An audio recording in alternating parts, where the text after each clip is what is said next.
The 2021 election results are delivering a wake-up call for Democrats today. In Virginia, CBS News projects that Glenn Youngkin beat Democrat Terry McAuliffe in a race for governor. McAuliffe conceded the election earlier today.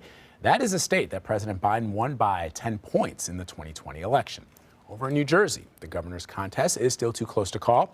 Incumbent Democrat Phil Murphy was expected to win easily, but he is currently neck and neck with his Republican challenger, Jack Ciattarelli. Adam Brewster joins us now to break down these two high-profile governor's races. So, Adam, as we said, it's a tight race in Jersey. Here's what the candidates had to say about it last night. Thank you all so much for sticking around. Well, we're going to have to wait a little while longer than we had hoped.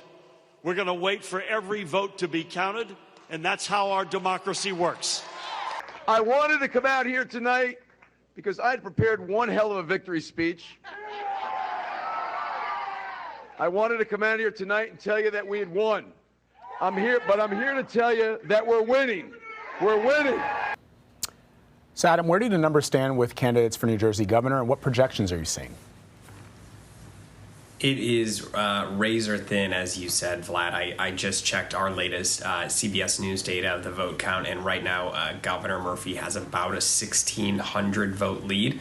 That is very, very close. We're still looking to see when some of the remaining votes will be counted and when they will start to be reported.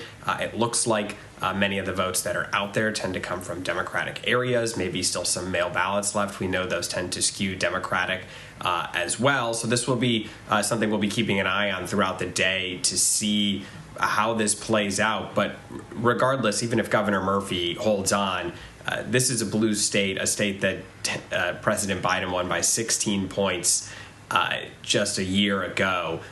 Even if Governor Murphy holds on and wins, by slim single digits, that will raise a lot of red flags for Democrats around the country, and even some Democrats in New Jersey who weren't necessarily on the ballot this year, but will have to face voters next year during the midterms.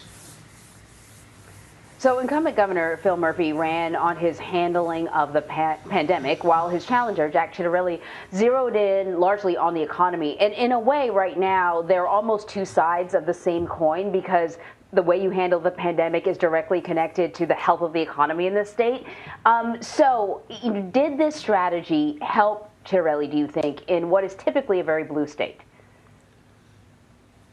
Well, he had a fine line to walk, Anne-Marie, right, where you needed to keep the Trump base engaged. Former President Trump is not a popular figure in New Jersey overall, but he has a base of voters there. And so it was a matter of not sort of poking the former president in the eye, but also appealing to the large number of independent voters, perhaps some conservative Democrats in New Jersey, with that message of, I want to lower your taxes. Taxes have been high in New Jersey for a long time. If elected, that will be a promise that has been challenging for other governors to deliver on, and also focusing on, affordability and jobs and small business closures during the pandemic. Certainly, he talked a bit, about other pandemic issues like he's opposed to vaccine and mask mandates. He talked a bit, about education, something that was more dominant on the trail in Virginia. And Governor Murphy tried to run, partly on his record of handling the pandemic, because he tends to get good marks from voters, but also highlighting some of the other things that passed in his first term: raising the minimum wage, enacting a tax on the wealthiest New Jerseyans, expanding access to pre-K, and expanding paid family leave benefits. Those were some of the things, that he would highlight as he would go around the state, but certainly that focus on economic issues, given the political climate and just the economics of the country right now, seem to have helped Jack Ciattarelli make some inroads, and we saw some gangbusters Republican turnout in some of the big red counties in New Jersey. In the Virginia governor's race, CBS News projects Glenn Youngkin as the winner. His campaign was focused on education. Youngkin talked about his plans for the state's public schools last night. Let me play a bit of that. We're going to press forward with a curriculum that includes listening to parents' input, a curriculum that allows our children to run as fast as they can, teaching them how to think, enabling their dreams to soar. Friends, we are going to reestablish excellence in our schools. Youngkin vowed to ban critical race theory, which is not being taught in Virginia schools on day one. He also distanced himself from former President Trump. So could this strategy work in other states for the midterms? Yeah, this sort of education issue for Glenn Youngkin was both a base motivator issue. He was able to talk to supporters of former President Trump, and also tapped into some of the anger that exists in the suburbs outside of Washington, D.C. and some of the other cities in Virginia. Now, I spoke to Democrats and Republicans in the week leading up to the midterms saying, hey, if Glenn Youngkin hangs on to win, if Jack Ciattarelli wins or is even close in New Jersey, what sort of lessons are there to be learned?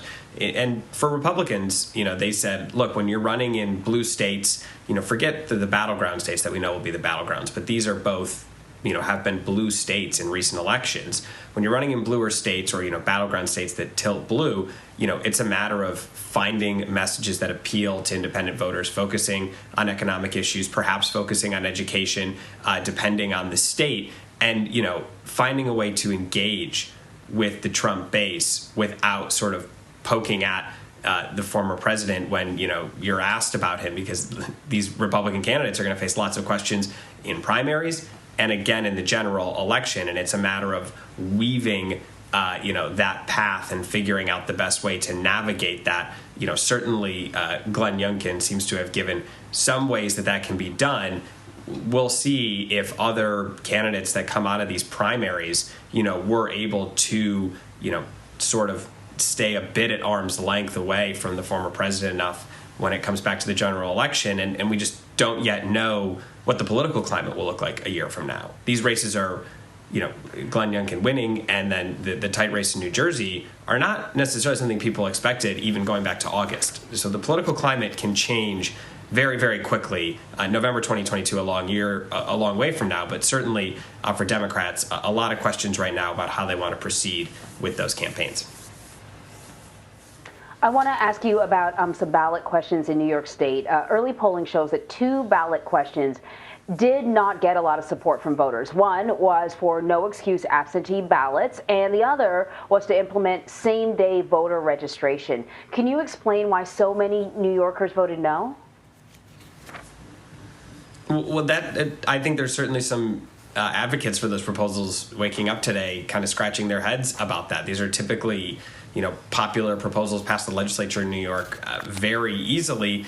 There may be some questions about the timing that those came up, right? This was, an off-year election in New York. You had the New York City mayor's race, but, in a Democrat-dominated city, you're not getting tons and tons of Democrats to show up to vote like you do during midterms or regular presidential election cycles. And so that may have been a factor at play there this year. Certainly, the groups that were opposed to these measures, ran a significant amount of ads telling people don't vote for these, trying to, tap into some of the anger that people have about the last election, and using that as a wedge to try to divide people against it. And so far, a majority of New Yorkers who voted said they didn't want either of these things, even though they tend to be broadly popular things. And New York has had no excuse mail voting throughout the pandemic. Now it's a question of how that proceeds and moves forward, and certainly whether there's any changes to the registration laws. These are 2 things that Republicans hit New York on throughout the year when they were changing their voting laws. They'd say, hey, look, up in New York State, they don't allow same-day registration, or they don't allow no-excuse absentee voting. That's something we allow here, depending on what state you're talking about. Georgia, for example, allows no-excuse mail-in voting. So it's something that's going to continue to be a talking point for Republicans to say, hey, even up there in those blue states, we have some more access than their voters do up there. And certainly advocates will probably be regrouping and figuring out what their next steps are. All right, Adam, thank you very much. Thank you.